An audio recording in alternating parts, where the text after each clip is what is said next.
The history of Hispanic achievement in America is the rich legacy of the 45 million Hispanic Americans living in the United States. It is a legacy that started 500 years ago when Christopher Columbus stepped ashore in the New World. It is a legacy of remarkable journeys of discovery by men like Francisco Coronado, Hernando de Soto, and Don Pedro Menendez. They were followed by others who carved out a civilization in the harsh, untamed wilderness of what would become the United States.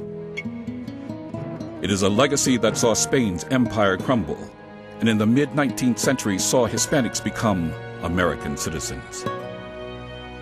In the 20th century, there were great individual Hispanic achievers who fought for equality in education, politics, and business. This series is the untold story of Hispanic American achievements that are now part of the great American culture of the 21st century.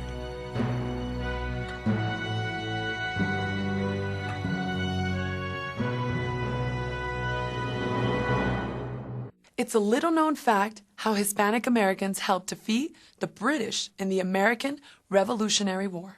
That is just one of the stories in the third episode of A History of Hispanic Achievement in America. Hello, I'm Patricia Lopez. American Hispanic colonists, after 200 years of isolation, suddenly found themselves in a war for control of the North American continent by the mother countries of Spain, France, and Britain. By the time of the Revolutionary War, Hispanic America had been extended to Texas and California. However, 40 years after the war, Spain's North American empire crumbled, and those colonists would find themselves part of a new nation, Mexico.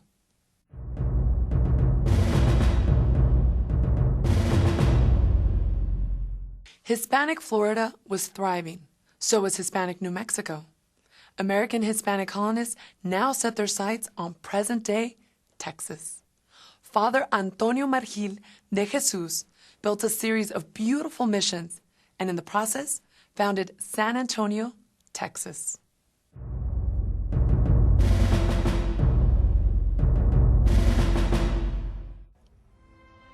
From inside these mission walls in 1836, 187 Texans, Americans, and Hispanics gave their lives for Texas independence from Mexico.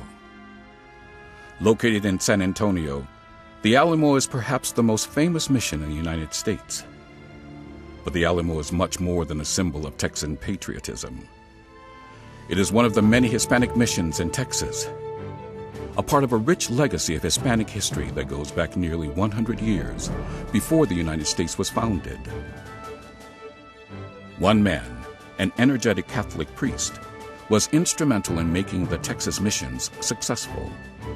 He was Father Antonio Margil de Jesus, and because of his unflagging efforts, San Antonio became a thriving settlement, and East Texas remained part of the Spanish Empire into the 19th century.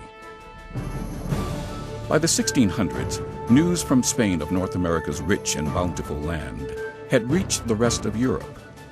Other nations cast covetous eyes on the New World and sent out explorers to claim territory for their own empires.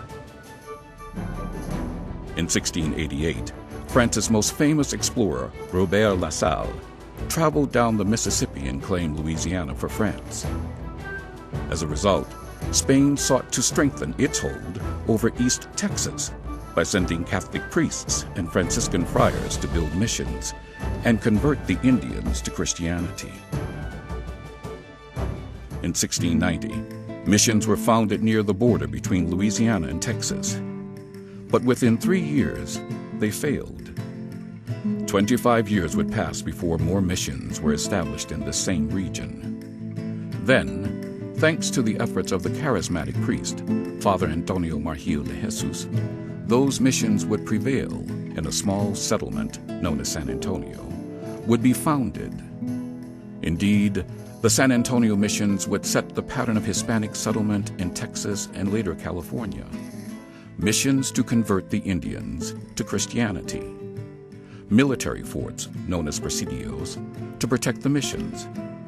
And then settlers brought in to establish a town near the missions and forts.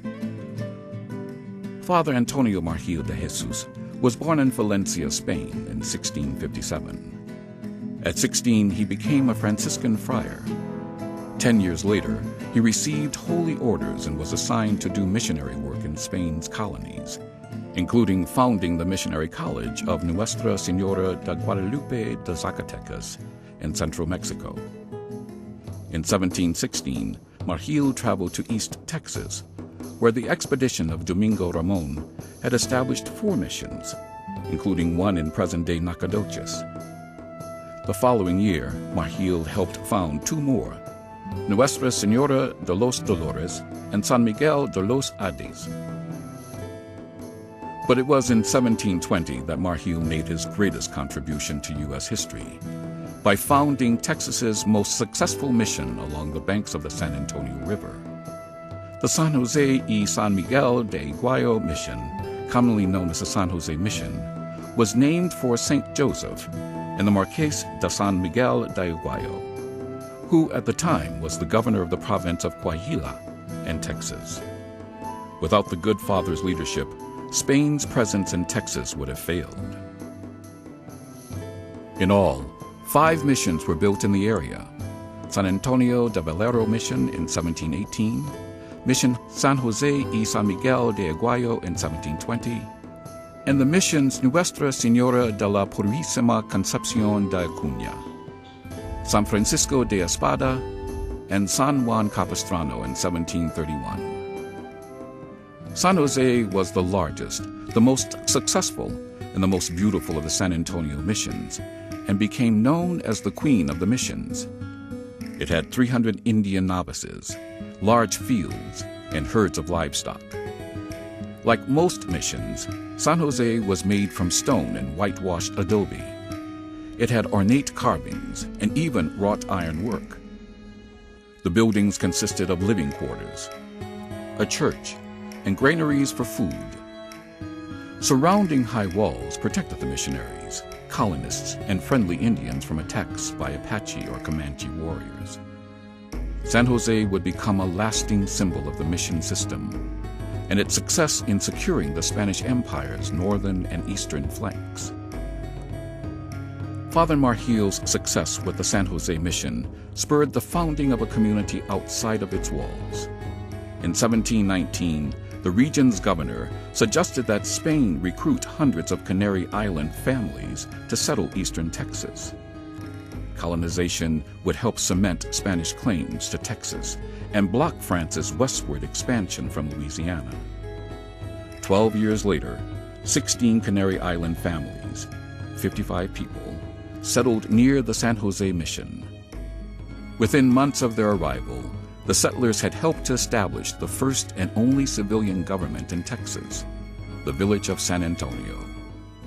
In the centuries that followed, San Antonio would grow to become one of the Southwest's largest economic and cultural centers, and the 285-year-old San Jose Mission still stands as the historic jewel in the city's center. Father Margil died in 1726 and is now under consideration for sainthood by the Roman Catholic Church. It was the greatest defeat suffered by the English colonists prior to the French and Indian War. It occurred at America's oldest city, St. Augustine.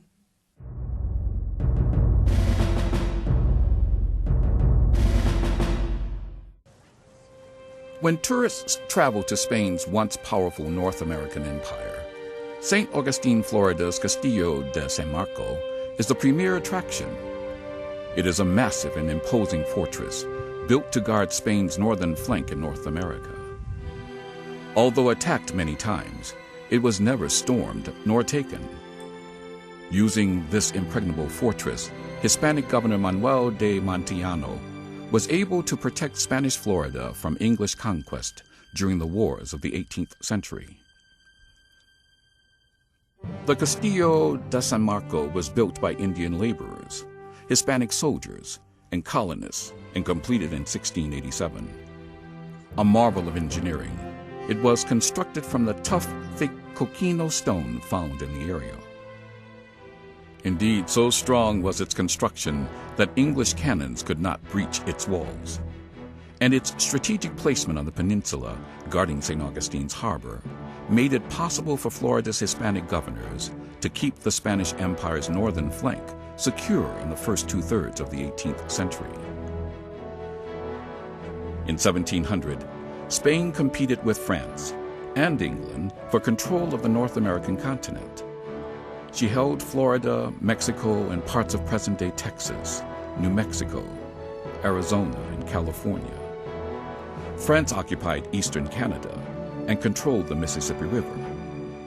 England ruled a narrow strip of land along the Atlantic seaboard from New England to Carolina. For 200 years, the Atlantic Ocean had served to keep Spain's North American colonies out of European conflicts. But with the coming of the 18th century, that would no longer be the case. Beginning with Queen Anne's War in 1702, Florida's governors would be forced to protect Spanish interests. Also known as the War of the Spanish Succession, the conflict began in Europe when Francis Louis XIV placed his grandson, Philip of Anjou, on the throne of Spain. The war quickly spread to North America because of Spain's slave sanctuary policy, which allowed all escaped slaves who reached Florida to become free. In December 1702, 1,000 Carolinians attacked St. Augustine to stop this policy. During the 1702 attack, the Spanish governor José de Zúñiga y Seda brought the townspeople and supplies into Castillo de San Marco. Though the English burned the city and destroyed the Franciscan missions, the townspeople were safe, and the colonists' plans to seize Florida were thwarted. From then on, Spain would militarily protect its North American colonies by relying on St. Augustine's massive fort to guard Florida. This strategy was justified 25 years later in the War of Jenkins' Ear. The war began in 1738 when Captain Robert Jenkins, one of the many English traders who smuggled goods into Spanish-controlled South America and Florida, was caught and his ear removed as a warning to other trespassers. In June 1740, American colonists under the command of General James Oglethorpe, Georgia's founder, attacked St. Augustine. They would have been successful except for the far-seeing vision of then-Governor Manuel de Montiano. Montiano had eagerly enforced the slave sanctuary policy, angering slaveholders, particularly in South Carolina. Indeed, in 1738, he founded Fort Mose, the first free black community in the United States near St. Augustine. It was to this sanctuary that the leader of South Carolina's 1739 Stono Slave Rebellion was taking his people. These former black slaves had also formed their own militia, led by an escaped Carolina slave, Francisco Menendez. In June of 1740, Oglethorpe's army attacked St. Augustine and captured Fort Mose. Then on June 26, 1740, under the direction of Governor Manuel de Montiano, a force of Spanish regulars, dragoons, blacks, Indians, convicts, and urban militia led by Captain Menendez counterattacked, killing or capturing all but 24 of the invaders. Soon the siege of St. Augustine and the Castillo was over. The War of Jenkins' Ear ended in 1742. But hostilities between Spain and England in North America would continue. In 1756, the French and Indian War would once again pit England against France. In 1762, Spain entered the war on the side of France. And as a result, when France was defeated, Spain lost Florida in the 1763 Treaty of Paris, ending the war. In return, England gave back Cuba, taken in 1762, and recognized Spain's control of New Orleans and Upper and Lower Louisiana, west of the Mississippi. Oddly, Spain returned to Florida at the end of America's Revolutionary War, when, as an ally of the United States against the British, she regained her most prized possession, St. Augustine, and the fort, Castillo de San Marco. only to have it ceded to the United States in 1819. The legacy of Hispanic California goes back to one man. Through almost superhuman efforts, Father Junipero Serra built California's famous mission system, a system of missions that extends from San Diego to San Francisco.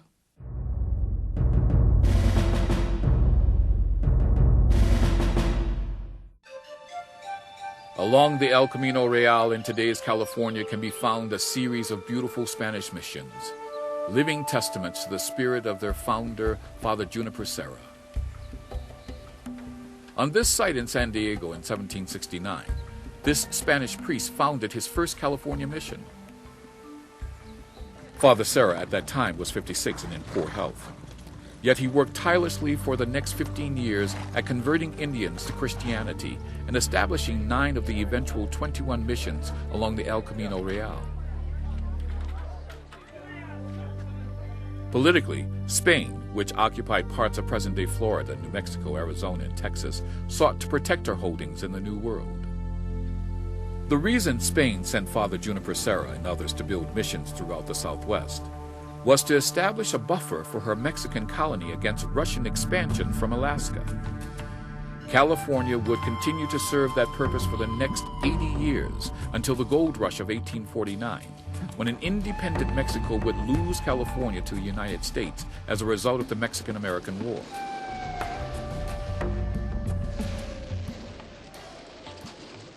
However, the spirit of Father Serra and the Spanish mission tradition can still be felt throughout California today.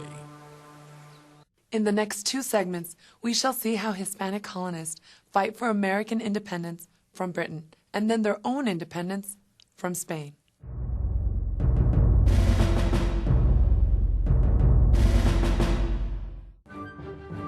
Here on the Gulf Coast of Texas lies the oldest deepwater port west of the Mississippi River. The port of Galveston was founded in 1830, but its name goes back 45 years. In 1785, Hispanic surveyors named the bay and the island for Bernardo de Galvez, the Hispanic hero of the American Revolutionary War. Indeed, while the story of Lafayette and France's help in America's fight for freedom is well known, sadly, the equally heroic story of Galvez's brilliant generalship in the cause of American independence is barely known at all. Spain and Britain had been enemies dating back to the 16th century, when English privateers had attacked Spanish treasure ships returning from Mexico. Then in 1588, England defeated Spain's great invasion fleet, the Grand Armada. A series of battles and wars followed over the next 200 years, with England generally gaining the upper hand. In the last of these wars, the French and Indian War, Spain sided with France against Britain's American colonies. The 2 European powers lost what would be the decisive battle for North America. Spain, especially, lost her 250-year-old Florida territory to Britain. After that, Spain had been looking to even the score with her old enemy. The American Revolutionary War was just such an opportunity. Bernardo de Galvez was born to a noble family in Malaga, Spain, around 1746. Following in the footsteps of his father, at the age of 16, Galvez joined the army. By 1768, he made captain and was sent to Mexico, where he distinguished himself leading several major expeditions against the Apache, who were raiding Hispanic settlers in Sonora province. In 1772, he returned to Spain and was given the rank of colonel after the Battle of Algiers in 1775. In 1776, Galvez returned to North America, this time to New Orleans in the Louisiana Territory. Here, destiny would lead him to greatness. Late in 1776, at the age of 29, he was appointed governor. He immediately began trading with the fledgling United States, shipping tons of badly needed war supplies, arms, ammunition, military materiel, and money to General George Washington and the frontiersman George Rogers Clark. At the same time, Galvez strengthened Spain's presence at New Orleans by recruiting hundreds of refugees from the Canary Islands and providing them with land, cattle, and farming equipment. After France joined the Americans in their fight for freedom in 1778, Spain followed suit a year later. Galvez's reaction to Spain's declaration of war was instantaneous. Now leader of Spain's colonial forces in North America, Galvez raised an army, which included Creoles, Native Americans, and free blacks. 2 months later, Galvez was ready. He marched on the heavily fortified British garrisons at Baton Rouge and Natchez. A year later, he took Mobile, and a year after that, Pensacola in western Florida. In each case, Galvez's brilliant tactics allowed him to defeat stronger forces in entrenched positions. As a result of Galvez's triumphs, Britain's efforts against Washington's army, especially in the South, were greatly weakened. After George Washington's final victory at Yorktown in 1781, Galvez helped the American, French, and Spanish allies write the treaty, ending the war in 1783. As a result of Galvez's efforts, Spain regained Florida in 1784. And in 1785, Spain's King Carlos III rewarded Galvez by promoting him to Viceroy of New Spain. In addition, the American Congress cited Galvez for his aid during the war. However, perhaps because of his early death 2 years later at age 38, his and Hispanic Americans' contributions to the founding of the United States have largely been lost.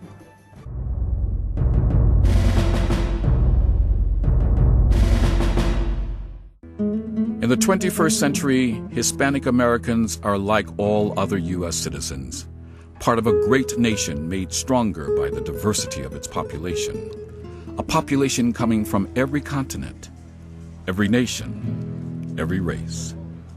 Yet the journey to becoming Americans in Spain's northern colonies was a long and at times very difficult road, filled with many challenging twists and turns.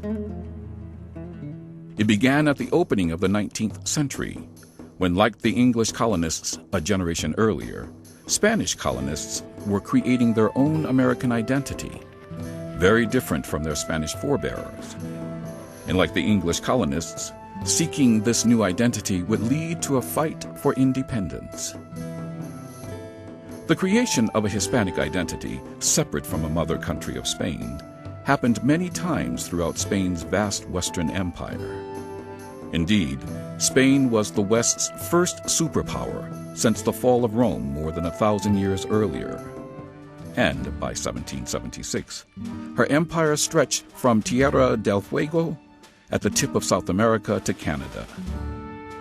The jewels in the crown of the empire were her northern colonies, California, Arizona, New Mexico, and Texas.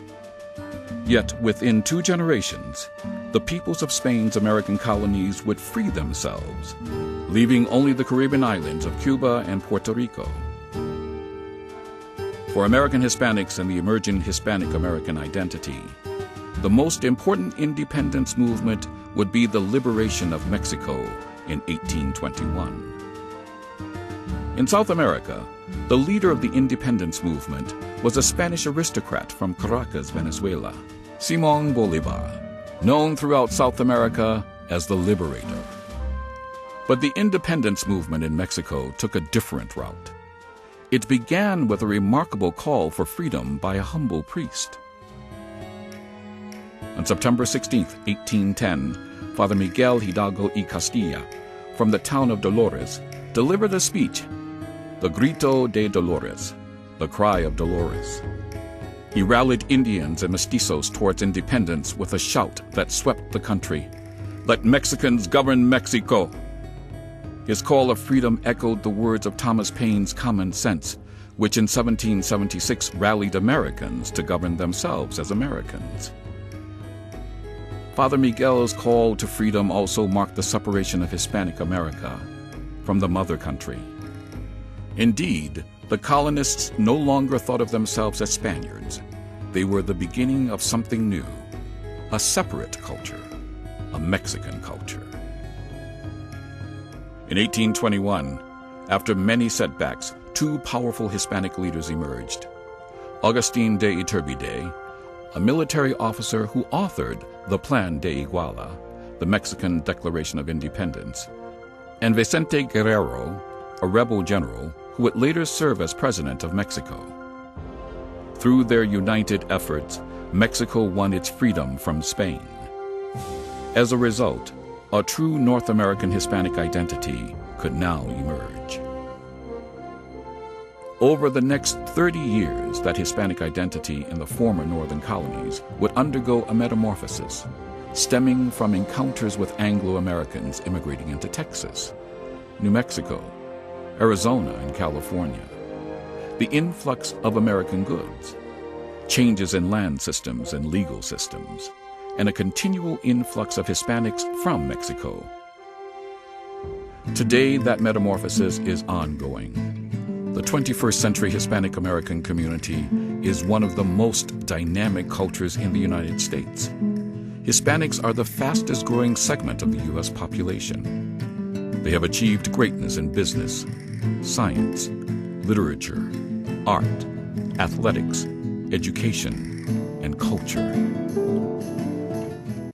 Life for Hispanics who had lived in the southern part of America for over 200 years changes radically in the 19th century. Like all the people who had settled in America, they transformed into something new, a new, unique, independent culture. But now, the world is changing rapidly. Spain loses Florida to the U.S., and Mexico, including Texas, New Mexico, and California, free themselves from Spain. At the same time, Hispanics in those provinces open up trading, political, and social relationships with the United States. The contact flourishes, so much so that Texan Hispanics, Tejanos, lead that province to independence from Mexico. And in California, a woman entrepreneur founds what would become the most multi-ethnic city on the West Coast, San Francisco.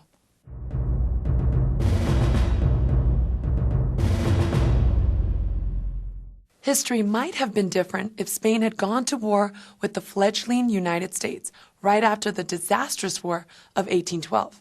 Thanks to the far-reaching visions of a brilliant Hispanic diplomat, Luis de Onís, the war with the United States did not happen.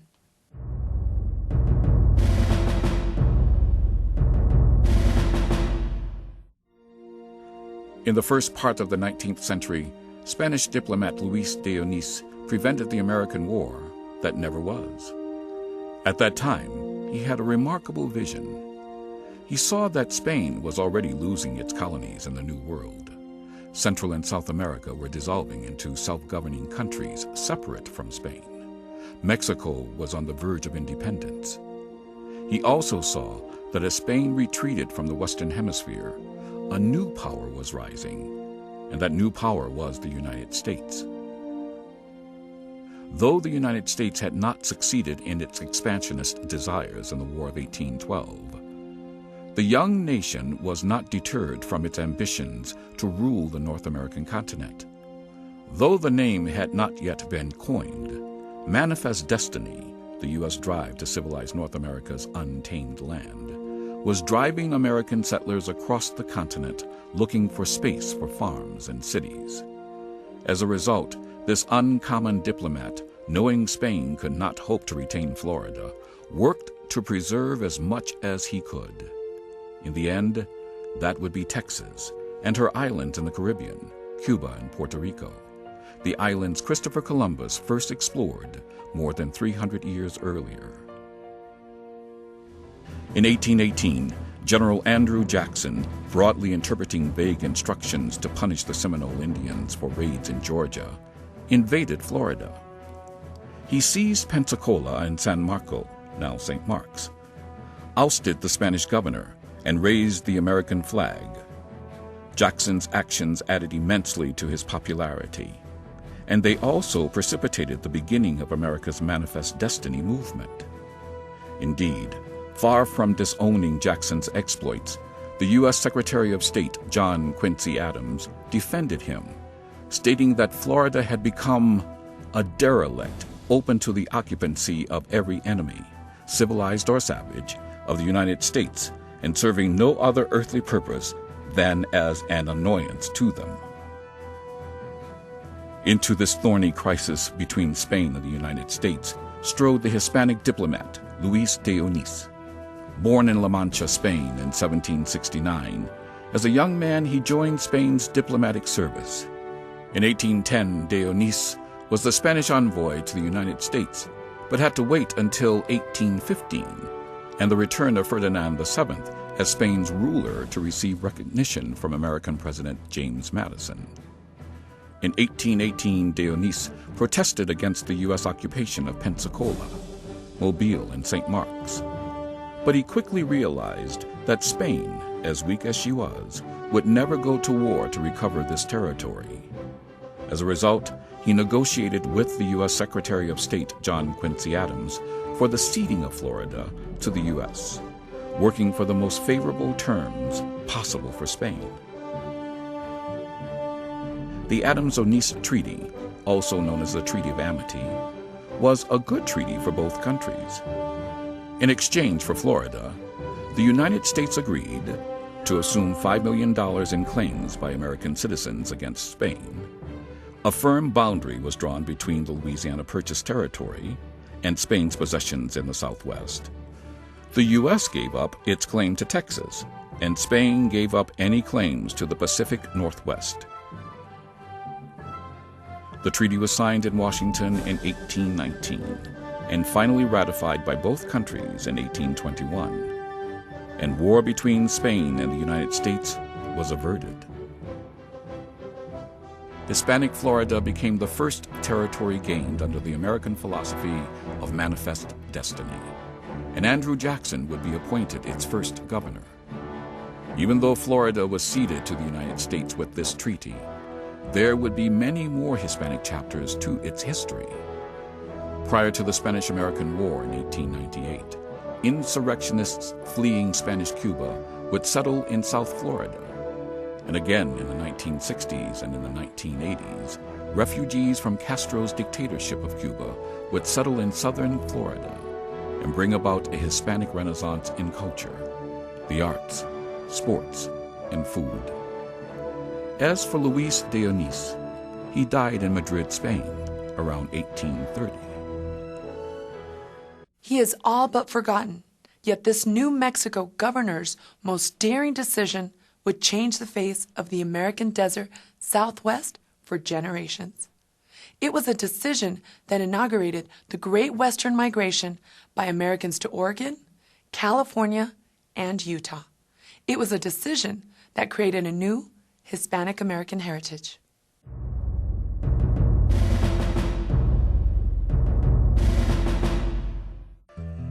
It is the most famous trail the nation has ever known. It is the trail that opened up the American West. It is the Santa Fe Trail. Most every American knows half the story of how the trail opened. Captain William Becknell and fellow St. Louis merchants set out on an 800-mile journey in September of 1821. Reaching Santa Fe with pack mules loaded with trade goods 77 days later, they proved it was economically viable to cross the great American desert. But the other half of the story, the half Americans don't know, is that without the Santa Fe governor, Governor Facundo Melgares, legalizing trade on his own, the Santa Fe Trail would have never been opened. Santa Fe, New Mexico was the northernmost capital of the Spanish Empire, the cultural, economic, and military center of the Southwest. From its founding in 1608, Santa Fe had been an important crossroads for Spanish traders. The Camino Real, the Royal Road, linked Mexico City with Spain's far-flung territories of North America. And very quickly a prosperous trade developed. Hispanic farmers sold chili peppers, beans, and rice. Hispanic ranchers brought in cattle, sheep, and goats. Trappers and Indians sold furs. And Hispanic traders brought much-needed supplies from Mexico City and Spain, including the traditional woolen blankets called jergas. Then in 1821, Mexico won its independence from Spain. The same year, American trader Captain William Becknell led a caravan of pack mules loaded with cotton cloth to Santa Fe. When he arrived on November 16th, he was met by New Mexico's governor, Don Facundo Melgares. Melgares was one of a vanishing breed, men born in Spain who journeyed to Mexico to find their fortune. Melgares went to the American Southwest, where in 1807 he was sent to arrest Zebulon Pike.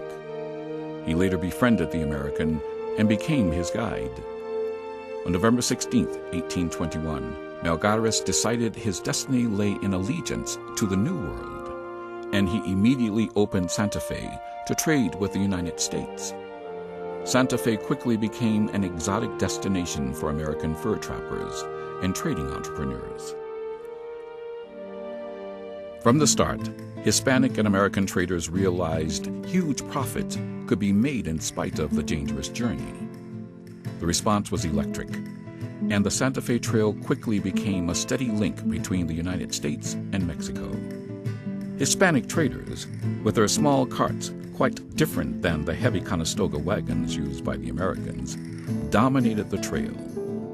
By the 1840s, Hispanic trade extended beyond St. Louis to New York, London, and even Paris. In 1860, as many as 3,000 wagons carried goods valued at $5 million along the Santa Fe Trail. But the most important exchange was the cultural one that continues today.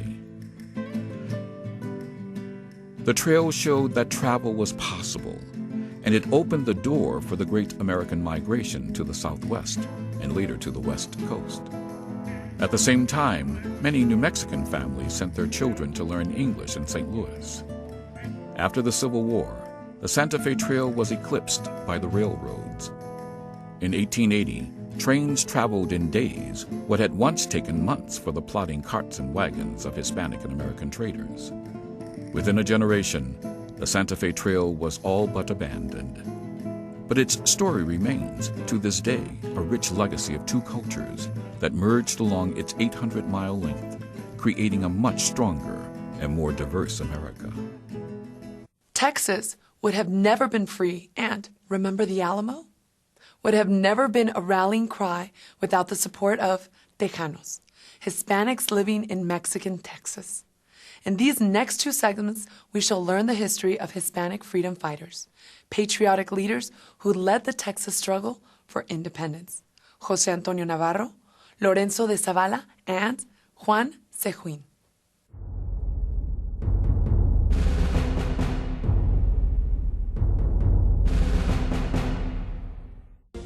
In the 21st century, Sam Houston and Steve Austin are celebrated as the founding fathers of Texas independence, with cities named in their honor. These two, Hispanics, are also celebrated as liberators of Texas, with counties named to honor their contributions. Houston and Austin are recognized in history as the saviors of the Anglos from oppression by Mexican dictator Santa Anna. These two are recognized as champions for Tejano rights in Texas, when it was an independent country and later a state. These same two men were equally important for initiating the fight for Hispanic equality in all of American life and politics. They are José Antonio Navarro and Lorenzo de Zavala, founding fathers of the Texas Republic. By 1835, both Navarro and Zavala were staunch supporters of Texas independence, believing Anglos and Tejanos would be better off independent from a Mexico ruled by the dictator Santa Anna. The two men, and Navarro's uncle, Francisco Ruiz, were the only Tejano delegates to the Independence Convention in the town of Washington on the Brazos. On March 2, 1836, 4 days before the Alamo was overrun, the delegates declared Texas independence from Mexico. Navarro, Zavala, and Ruiz signed their names to the Texas Declaration of Independence, along with the other 51 delegates. Navarro then served on the committee that wrote the Constitution for the newly declared Republic of Texas. It was similar to the U.S. Constitution. While Sam Houston served as Texas's first president, Zavala served as the Republic's first vice president.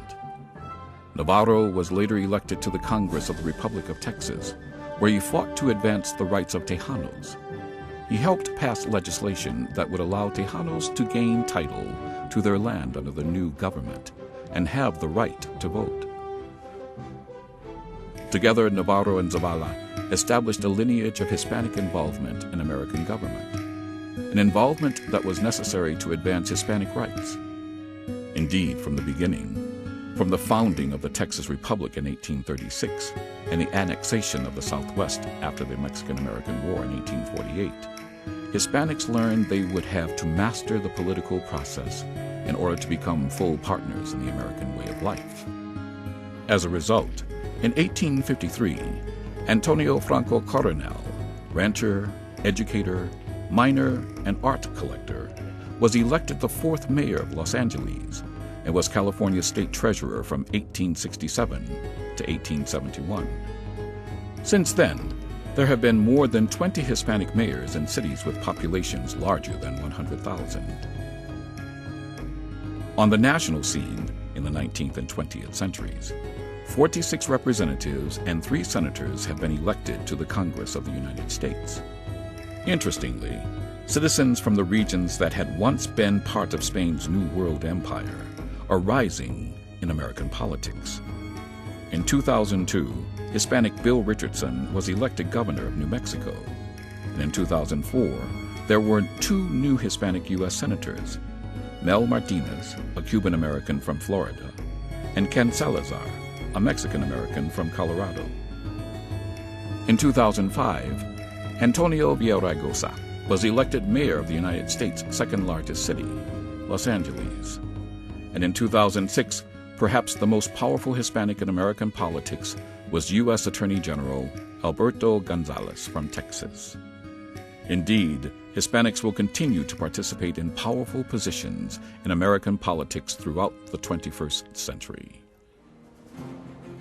As for Navarro and Zavala, after retiring from politics, Navarro lived a quiet life until his death in 1871. The San Antonio Daily Herald reported on his death. To none of her greatest statesmen, nor to her many eminent patriots, is Texas more indebted for her existence as a republic than Jose Antonio Navarro. His memory will be cherished with the fondest regard. In recognition of his contributions to Texas, the state legislature created Navarro County in his honor. Antonio de Zavala resigned from his post as vice president of the Texas Republic in October 1836. A month later, he died. Zavala County was formed in 1858 and named in his honor. In 1931, the state of Texas erected a monument at his gravesite.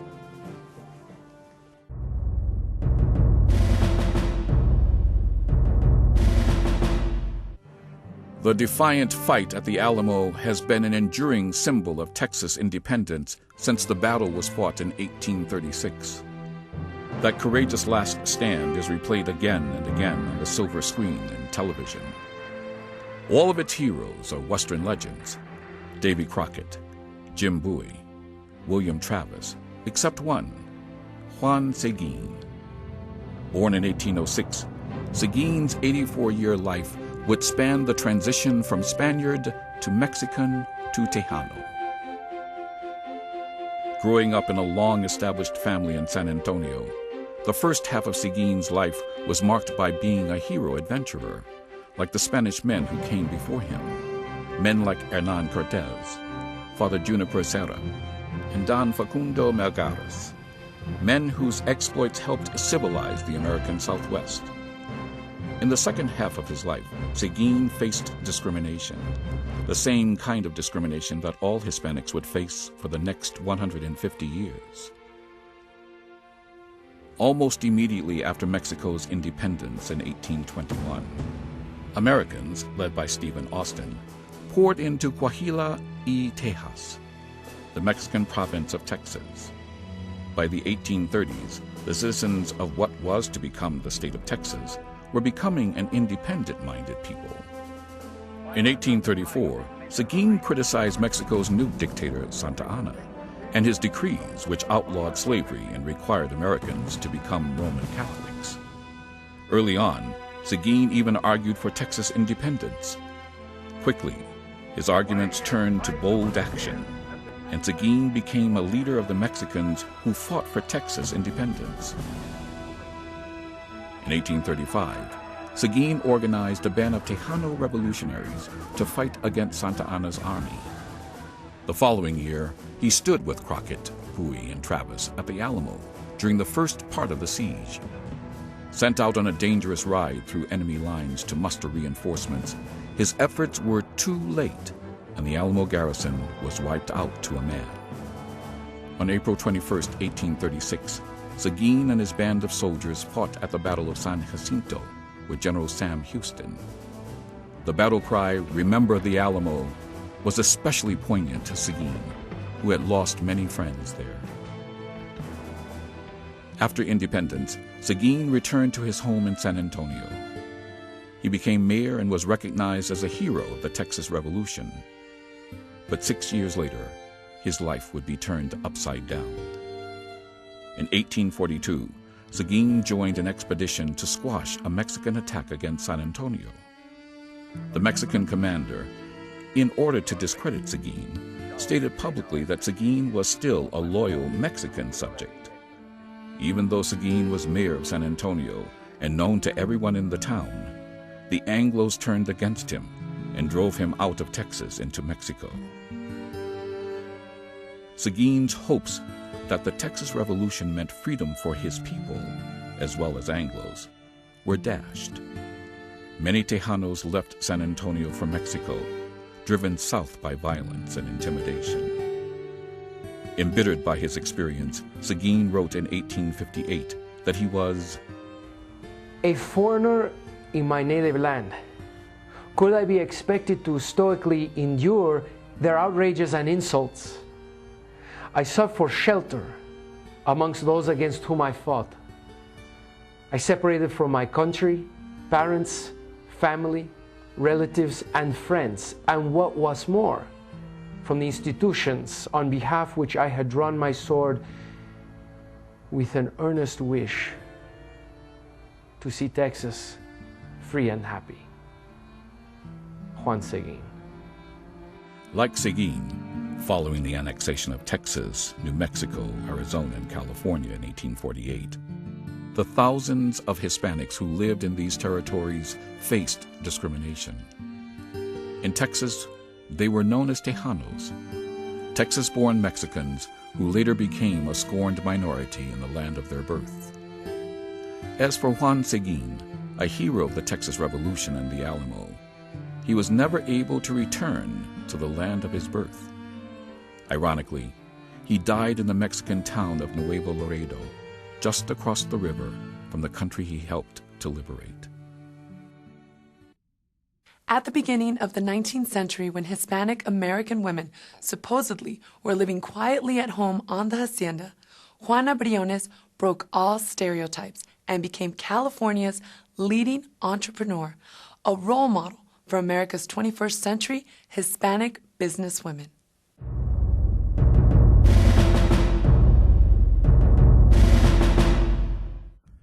America's great cities were established by visionaries who conceived them as settlements for trade, farming, and raising families. In 1681, William Penn founded Philadelphia for the Quakers. In 1772, black entrepreneur Jean du Sable started Chicago as a commercial trading post. And in 1836, Juana Briones transformed San Francisco from an isolated fort into the West Coast's most important city. Juana Briones was born about 1802 near Santa Cruz, California. At this time, California was an outpost of the Spanish Empire. Her father had been in the expedition that founded a military garrison on San Francisco Bay in 1776. Briones grew up near the fort. In 1822, she married Apolinario Miranda, a cavalryman stationed at the fort. However, Briones' husband turned out to be an abusive drunk, and in 1836 she left her husband and moved to Yerba Buena, the settlement that would become San Francisco. Briones single-handedly pioneered the settlement. She established the first farm and sold milk and produce to the ships that anchored in San Francisco Bay. She ran a tavern and practiced midwifery and herbal healing among the Indians and settlers. The beach where she sold her produce became known as La Playa de Juana Briones. Most importantly, she welcomed settlers, and from 1836 to 1848, she transformed Yerba Buena from an isolated settlement into a thriving town. A town that would later become San Francisco. Like America's most successful entrepreneurs, Juana Briones succeeded with San Francisco because of her leadership, shrewd business skills, and flexibility. When gold was discovered at Sutter's Mill in 1848, San Francisco became the gateway to the gold fields. As for Juana Briones, she died around 1890, one of California's wealthiest women. On October 9, 1997, the city of San Francisco erected a plaque in the Washington Square district honoring her service to the community and humanitarianism. In the 5th episode of A History of Hispanic Achievement in America, the newfound spirit of Hispanic independence clashes with America's manifest destiny in a brief war that would bring Mexico's northern provinces into the fold of the United States. Problems arise as the two cultures, Hispanic and American, meet. Eventually, a new identity, the Hispanic American identity, would emerge. An identity that would found a legacy of Hispanic courage and bravery in America's wars. At the same time, the vaquero would establish the tradition of America's most enduring symbol, the cowboy. Thanks for watching. I'm Patricia Lopez. For information about how to obtain a copy of this program or the entire DVD gift set of A History of Hispanic Achievement in America, visit our website, www.ambrosevideo.com. That's ambrosevideo.com.